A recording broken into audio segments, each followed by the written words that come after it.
Dear ninth class students, today we are going to start your chapter number 6, that is lines and angles. तो आज हम इसकी introduction पढ़ेंगे.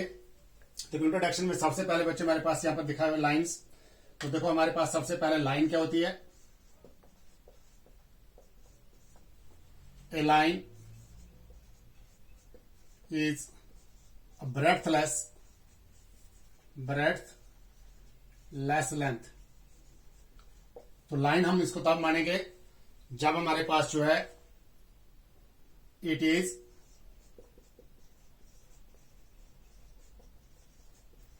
Denoted by. तो line हमारे पास क्या होती है, बोलते एक ऐसी लेंथ जिसमें कोई भी ब्रेड्थ नहीं होगी. जिसमें कोई भी ब्रेड्थ नहीं होगी तो हम उसको क्या बोलते हैं, लाइन बोलते हैं. लेट अस सपोज ये ए यहां पर और ये बी है. तो लाइन को हम क्या काम करते हैं, इसको ऐसे नोट करते हैं. It extends infinitely in both the directions. हम इसको जितना चाहे उतना दोनों डायरेक्शन में हम इसको एक्सटेंड कर सकते हैं. तो लाइन क्या होती है, एक ब्रेडथलेस लेंथ होती है. उसके बाद दूसरा हमारे पास क्या है, ray. A line which extends infinitely in one direction is called a ray and is always denoted by symbol this. तो हम इसको इससे डिनोट करते हैं रे को. फॉर एग्जाम्पल ये हमारे पास एक रे है, ये जो इसका इनिशियल पॉइंट होता है, let it B final point. तो एक ऐसी लाइन जिसको हम एक साइड जो है इसकी जितनी चाहे उतनी एक्सटेंड कर सकते हैं, तो उसको हम रे कहेंगे. तीसरा क्या होता है हमारे पास, लाइन सेगमेंट. लाइन सेगमेंट क्या होता है, द शॉर्टेस्ट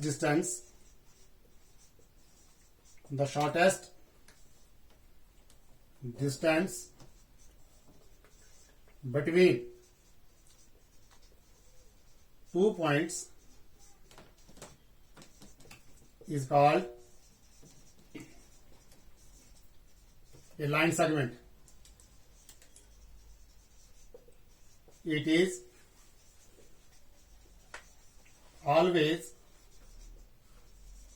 denoted by, हम इसको कैसे डिनोट करेंगे लाइन सेगमेंट को, सिंबल दिस. देखो लाइन सेगमेंट हमारे पास क्या है, लेट अस सपोज ये हमारे पास एक पॉइंट ए है और ये दूसरा पॉइंट बी है. तो जो ए और बी के बीच में सबसे शॉर्टेस्ट डिस्टेंस होगा तो हम उसको लाइन सेगमेंट बोलते हैं. क्या बोलते हैं इसमें, इसको लाइन सेगमेंट.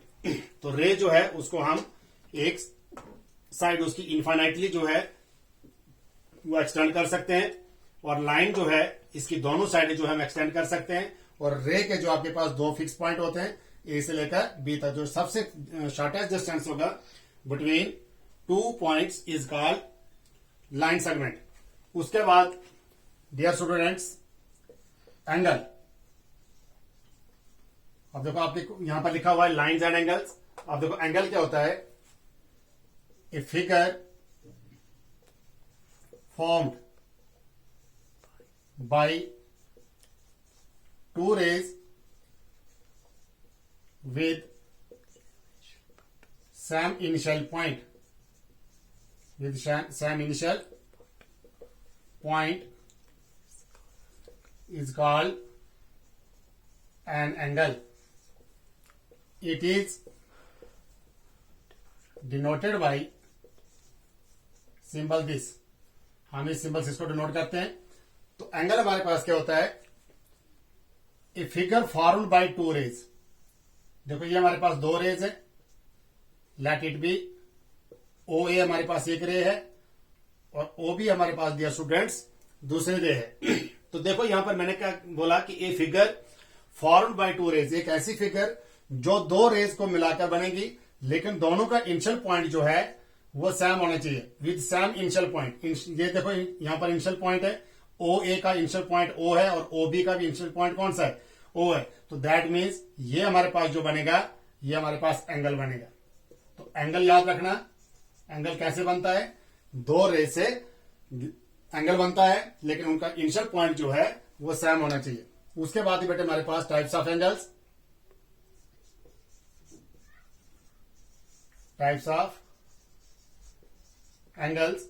अब देखो पहला हमारे पास है एक्यूट एंगल, एक्यूट एंगल्स। तो डियर स्टूडेंट्स, एक्यूट एंगल्स हमारे पास वो एंगल्स होते हैं which are greater than 0 degree, जो 0 से ग्रेटर होंगे बट लेस देन 90 डिग्री। तो यहां पर लिखो आप are those angles which are greater than 0 degree but less than 90 degree. For example, जैसे 1 आपका एक्यूट एंगल होगा, 2 भी आपका एक्यूट एंगल होगा, 3 भी, ऐसे सो ऑन। तो 89 भी आपका एक्यूट होगा। तो एक्यूट एंगल को हम जो है रिप्रेजेंट कैसे करते हैं, इस टाइप का एंगल जो हमारा एक्यूट एंगल होता है, let it A O B. Suppose ये एंगल हमारा 67 है, तो बेटे ये एंगल जो है हमारे पास, इसको कहेंगे हम एक्यूट एंगल्स। उसके बाद ये जो है हमारे पास एक्यूट एंगल के बाद जो है वो होता है हमारे पास राइट एंगल। अब राइट एंगल हमारे पास क्या होता है, एक ऐसा एंगल जो जिसकी मेजरमेंट जो है वो 90 डिग्री के इक्वल हो, तो उसको हम राइट एंगल कहते हैं। तो दूसरा एंगल है हमारे पास right angle, right angle, an angle whose measure is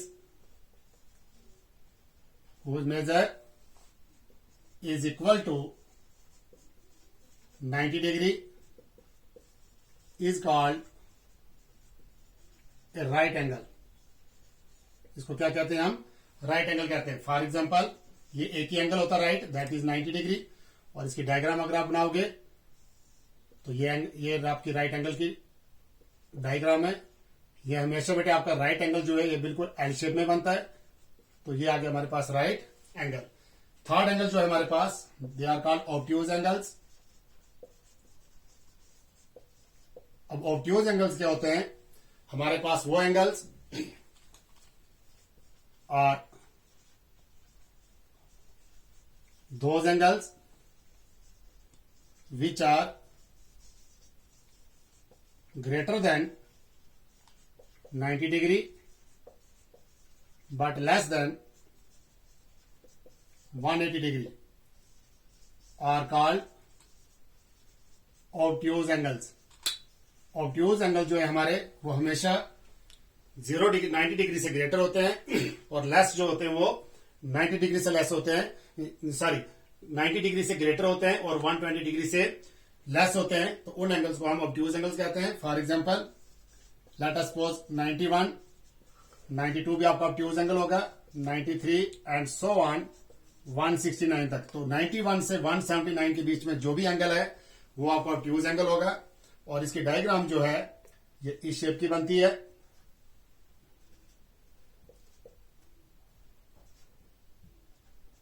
तो ये एंगल जो है आपका, इसको कहेंगे हम ऑब्ट्यूज एंगल, ऑब्ट्यूज एंगल। तो ऑब्ट्यूज एंगल के बाद हमारे पास नेक्स्ट जो है दैट इज स्ट्रेट एंगल।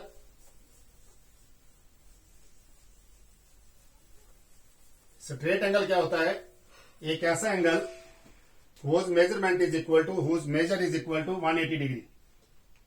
तो फोर्थ है straight angle, an angle whose measure is equal to 180 degree is called a straight angle। For example, देखो डियर स्टूडेंट्स, आपका स्ट्रेट एंगल है, let it A O B, तो ये angle जो आपका होगा दैट इज इक्वल टू 180। तो इसको बोलते हैं हम, जो बिल्कुल स्ट्रेट लाइन पर एंगल बनेगा वो 180 होता है, तो उसी को हम स्ट्रेट एंगल कहते हैं। उसके बाद नेक्स्ट है रिफ्लेक्स एंगल, और दोज एंगल्स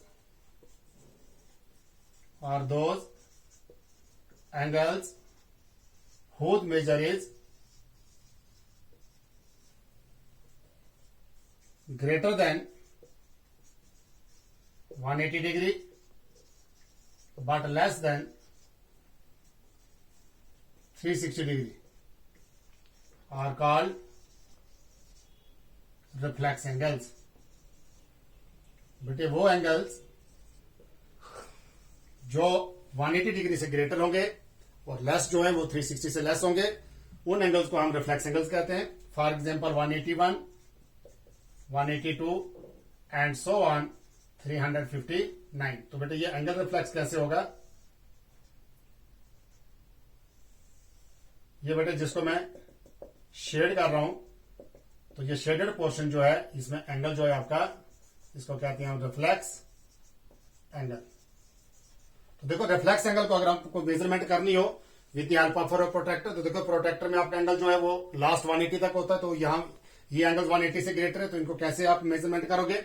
सबसे पहले बेटे लेट इट, ये आपके पास ए ओ बी है, तो आप क्या काम करोगे, ए ओ बी एंगल को आप प्रोटेक्टर से सब्ट्रैक्ट ये मेजर करोगे। जब इसको आप मेजर करोगे तो उसके बाद उसको 360 में से सब्ट्रैक्ट करना अपने एंगल ए ओ बी। तो जब ए ओ बी 360 में से, 360 होता पूरा एंगल, जब इसमें से ए ओ बी एंगल सब्ट्रैक्ट होगा तो हमारे पास जो है इसका रिफ्लेक्स एंगल निकलेगा। उसके बाद है हमारे पास कंप्लीट एंगल। तो कंप्लीट एंगल क्या होता है, एक ऐसा एंगल जिसकी मेजरमेंट 360 डिग्री के इक्वल हो, उसको हम कंप्लीट एंगल बोलते हैं। Complete angle, an angle whose measure is equal to 360 degree is called a complete angle। For example 360 आपके पास जो ये कंप्लीट एंगल है, तो डियर स्टूडेंट्स ये आपके पास आ गया, लेट इट ओ ए। तो ये पूरा एंगल जो है आपका, इस एंगल को कहेंगे हम कंप्लीट एंगल्स। तो हम नेक्स्ट इंट्रोडक्शन में बच्चे, अभी हमारे पास बहुत सारे एंगल्स हैं, जैसे एडजेसेंट एंगल्स है, वर्टिकली पोज्ड एंगल्स है, कॉरस्पॉन्डिंग एंगल्स क्या होते हैं, लीनियर पेयर एंगल्स क्या होते हैं। तो हम आपको नेक्स्ट वीडियो जो आएगी आपकी इंट्रोडक्शन वाली, उसमें हम इसको डिस्कस करेंगे। थैंक्स।